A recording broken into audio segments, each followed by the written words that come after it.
Setiap rumah menyimpan cerita, menyimpan kenangan, namun ada rumah-rumah yang kisahnya terukir dalam lembaran sejarah bangsa. Salah satunya adalah rumah ini. Rumah yang menjadi saksi bisu perjuangan seorang wanita luar biasa. Ia adalah Inggit Garnassi, lahir tahun 1888 di Desa Kamasan, Banjaran. Jauh sebelum ditetapkan sebagai pahlawan nasional bagi banyak orang. Ia sudah lebih dari seorang pahlawan, ia adalah sosok yang setia menemani Soekarno dalam masa-masa paling genting perjuangan kemerdekaan Indonesia. Selama 20 tahun mendampingi Soekarno sebagai istri kedua, peran Ibu Inggit melampaui tugas seorang pendamping. Ia adalah tulang punggung ekonomi keluarga. Ia mencari nafkah bukan hanya untuk diri sendiri, tetapi juga membiayai pergerakan politik suaminya. Bantuan yang diberikan Ibu Inggit tak terhingga, baik bantuan moral maupun material. Kesetiaan dan kerelaan berkorbannya adalah pelajaran yang tak ternilai. Rumahnya di Bandung ini, yang dulunya pernah ia tempati setelah pernikahannya dengan Haji Sanusi, suami pertamanya. Seiring menjadi markas dan tempat berkumpulnya para pemuda pergerakan nasional. Perjuangan Ibu Inggit semakin besar ketika Soekarno berulang kali harus mendekam di penjara. Mulai dari penjara Bancai hingga Sukamiskin. Dengan segala keterbatasan, Ibu Inggit rela melakukan apapun. Ia berpuasa untuk menyelundupkan buku ke dalam penjara, menjadi perantara komunikasi politik, dan banting tulang membuat serta menjual berbagai barang, mulai dari bedak dingin, jamu, pakaian, hingga alat pertanian demi menghidupi Soekarno, dirinya, dan anak angkat mereka. Bahkan, ketika Soekarno dibuang jauh ke Ende, Flores, dan kemudian ke Bengkulu, Ibu Inggit dan keluarga ikut mendampingi kemanapun Soekarno pergi. Akhirnya, setelah perjalanan panjang itu, Ibu Inggit kembali ke rumah yang pernah ia tinggali di Bandung ini. Rumah yang kini beralamat di Jalan Ibu Inggit Garnassi nomor 8. Walaupun hubungan rumah tangga dengan Soekarno harus berakhir karena permintaan Soekarno untuk menikah lagi dengan Fatmawati demi keturunan, Ibu Inggit tetap mempertahankan nilai-nilai perjuangannya. Ia menempati rumah ini hingga masa tuanya. Ya hubungannya mungkin siapa sih orang yang nggak tahu perjuangan Soekarno? Iya, semua pasti tahu. Berawal di mana dia berjuang? Mungkin kalau di Surabaya dia bercita-cita. Mungkin katakanlah dia membuat hayalan atau pikiran yang ingin memperjuangkan bangsa.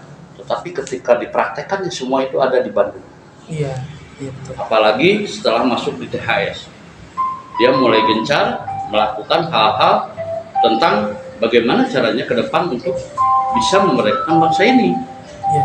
Termasuk berkumpul dengan kawan mahasiswanya, dengan para pejuang yang lainnya, atau bahkan bergabung dengan yang lebih senior, yang lebih puncaknya ke politik. Iya. Karena Soekarno berjuang dengan politik, bukan dengan angkat senjata. Iya, politik. Iya. Sedangkan di masa itu Soekarno menikah dengan Inggit itu masih dari mahasiswa yang baru masuk sekitar 1 atau 2 tahun. Iya, 2 tahun kurang, kalau nggak salah baru 2 tahun berjalan. Iya. Dia menikah dengan Inggit, dan Inggitlah yang menjadi kepala rumah tangga. Iya, itu. Dan Inggitlah yang selalu mengadakan, atau lebih tepatnya membiayai daripada pergerakan Soekarno. Iya. Tidak jarang mungkin Inggit juga mengeluarkan untuk perjalanan di mana Soekarno harus berpidato dari satu daerah ke daerah lainnya, bahkan ke luar daerah, ke luar provinsi, dan itu semua didedikasikan dari penghasilan Inggit sendiri. Kalau menurut saya sendiri, keterkaitan Inggit dengan perjuangan mungkin sangat lebih dekat, karena Soekarno diberi keleluasaan, kebebasan untuk memikirkan tentang bangsa tanpa harus memikirkan tentang isi perut. Iya. Coba ada bayangkan berjuang tanpa isi perut. Iya. Benar nggak? Iya benar. Nggak akan benar. Iya, Kan?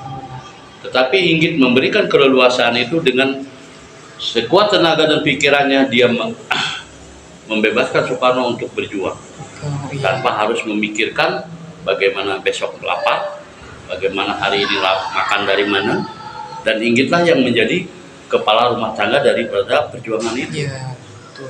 Dan Inggit juga lah yang terkadang ikut serta mengelola daripada Perkumpulan Nasional Indonesia atau menjalankan roda Perkumpulan Nasional Indonesia itu sendiri.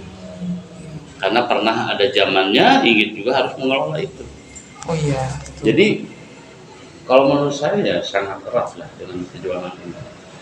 Dengan mungkin hasil punnya juga. Bahkan Inggit harus rela dia ikut ke pengasingan atau ke daerah terpencil yang dibuang oleh Belanda. Sedangkan pada zamannya biasanya orang yang sudah dibuang ke tanah terpencil atau ke daerah terpencil biasanya tidak akan kembali lagi ke tanah kelahirannya. Iya, betul. Lebih cenderung ke meninggal di sana. Iya. Tetapi subhanallah, Inggit menemani Soekarno bahkan dalam keadaan Iya. dan bisa kembali lagi ke Pulau Jawa dan sekaligus juga memimpin daripada bangsa ini. Iya. Itulah mungkin kehebatan daripada Inggit yang bisa mendampingi Soekarno walaupun hanya di depan pintu gerbang kemerdekaan. Iya. Tapi dari awal akar perjuangan itu ya Inggitlah yang bersusah payah menjadikan batang itu dan menjadikan buah itu. Iya, betul. Untuk perjuangan Soekarno. Bagaimana bentuk rumah Inggit Garnasi? Kondisi rumah kini terawat. Di bagian depan terdapat batu peresmian cagar budaya. Di dalamnya, kita bisa melihat penataan yang sederhana. Ruang tamu, ruang tengah beberapa kamar tidur, dapur, dan taman belakang. Satu kamar dihiasi dengan foto-foto bersejarah Inggit dan Soekarno. Keberadaan rumah ini adalah bentuk nyata upaya pelestarian yang terus dilakukan, berpegang pada teori atraksi wisata yang bertujuan untuk memperkenalkan sejarah kepada generasi penerus. Nah, di sini ada dena rekonstruksi yang dibuat oleh kelompok kami. Nah, di sini berikut ya tempat parkir para pengunjung ke rumah Inggit Garnasi. Di sini juga ada teras depan rumah.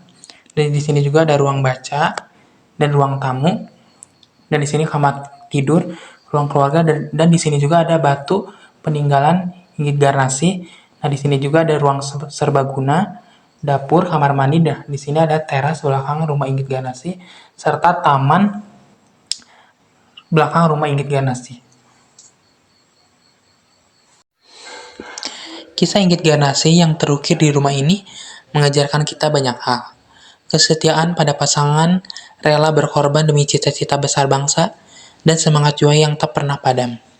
Inggit Garnasi bukan sekedar istri proklamator. Ia adalah pilar yang menopang kemerdekaan Indonesia. Kunjungi rumah bersejarah Inggit Garnasi dan rasakan langsung getaran sejarah perjuangan bangsa.